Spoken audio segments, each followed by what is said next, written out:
مرحبا، اليوم عندنا معلومات عن شراب ديكساكيور. طبعا شراب ديكساكيور يتكون بشكل أساسي من مادة ستيرويد اللي هي ديكساميثازون.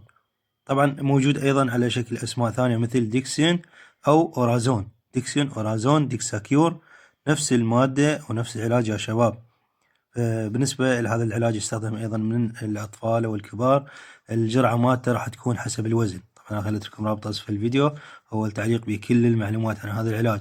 هذا العلاج من السترويدات، فبالتالي راح يفيدنا بكلش هواي بالنسبة للأطفال في علاج مشاكل الربو والحساسية القصبات والحساسية الجلدية والطفح الجلدي والورم اللي يصير بسببه بالأدوية أو التحسس الدوائي. أيضا يستخدم في علاج مشاكل الغدة الكظرية وعلاج الأورام أو التهابات الدم. طبعا هو هذا العلاج يعني قد ما تتخيلون باستخدامات كلش هائلة.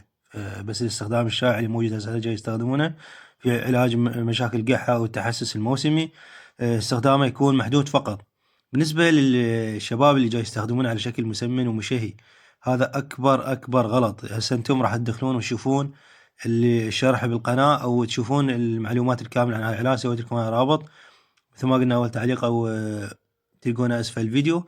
موقعنا موقع قصة الأدوية. راح تشوفون إذا تقرأ التأثيرات الجانبية للعلاج متأكد راح تتركه وبعد ما تستخدمه حتى يعني إلا بحالات الضرورة.